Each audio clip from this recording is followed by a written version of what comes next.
Good morning for today's mini vlog. Samahan nyo naman ako sa isang araw na to dahil araw ito ng rest day ko. Tanghali nga ako nagising at paggising namin ay lumabas kami ng aking anak para bumili ng pandesal. Pauwi na nga kami niyan galing sa pagbili ng pandesal.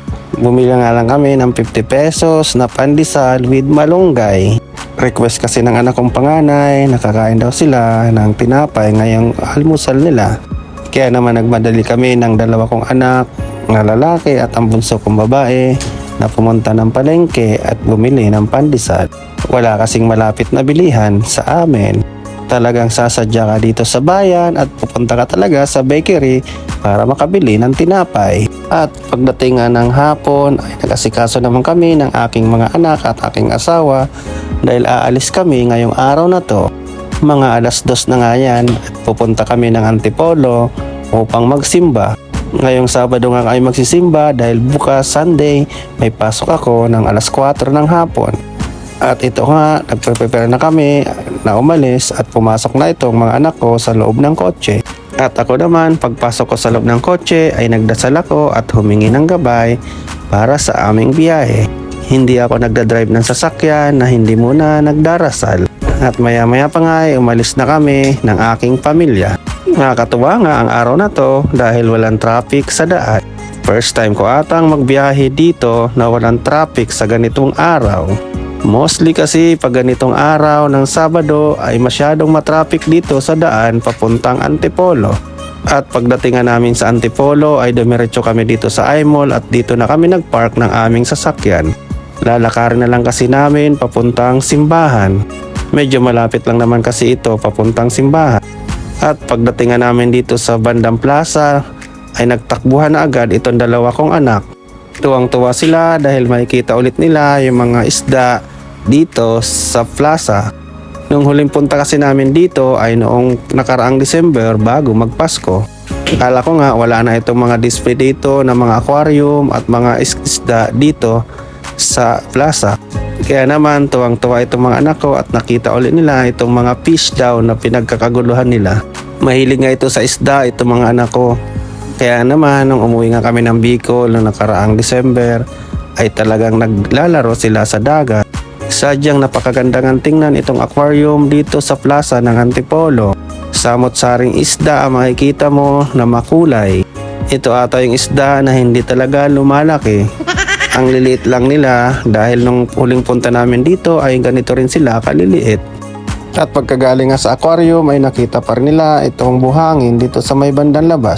Dahil nga mainit ay hindi sila masyadong nakapaglaro. At pumunta na kami dito sa may bandang simbahan.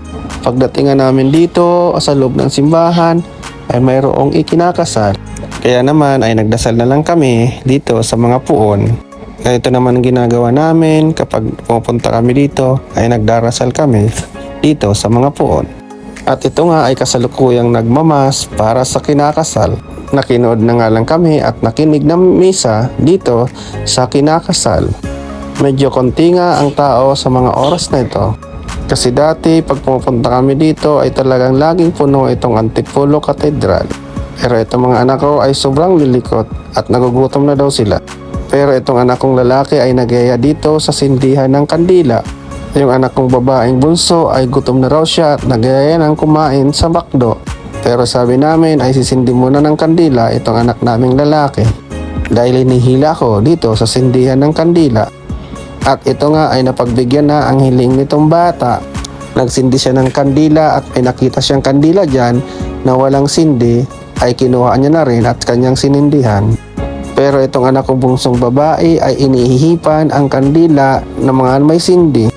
Iniihipan niya raw ang mga kandila dahil tulad daw ng may birthday. At ito naman akong lalaki ay may nakitang uling isang kandila na walang sindi.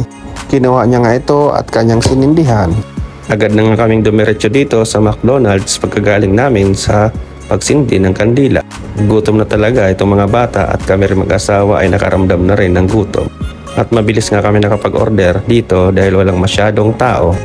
Nag-order nga lang kami ng aming pagkain, ang chicken at mga french fries. At hindi mawawala tuwing magmamakdo kami ay ang sundae na paborito nila. Panay-away pa nga itong mga anak ko dahil nag-aasaran pa sila sa mga oras na yan. At pagkatapos nga namin kumain ay bumalik kami dito sa simbahan upang magsimba. Narinig kasi namin na nag-umpisa na yung mass para sa 5 o'clock ng hapon. Sabi ko nga sa aking asawa ay magsimba muna tayo dahil yun naman talaga ang purpose nagpampunta natin dito sa simbahan. At nakinig na nga lang kami dito sa mass at yung mga anak namin ay naglalaro lang sa labas.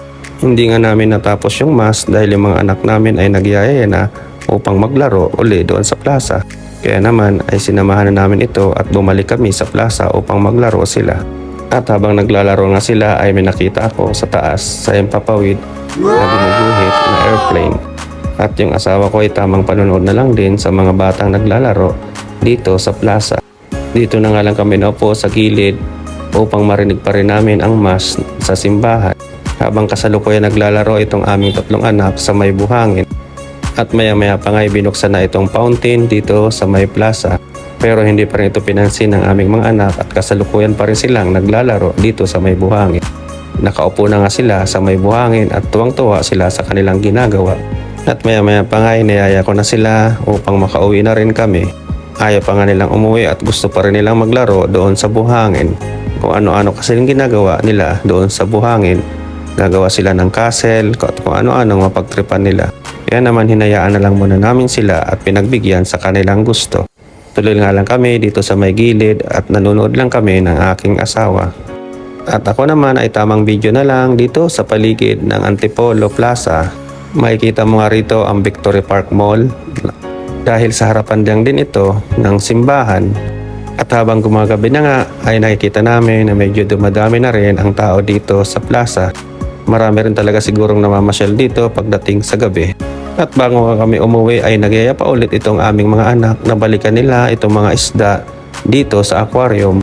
Sa ngayon kasi ay meron na siyang mga ilaw dahil gabi na sa mga oras na ito. Pinagbigyan nga ulit namin sila dahil sa totoo lang, ngayon lang ulit talaga kami nakapunta dito sa Antipolo.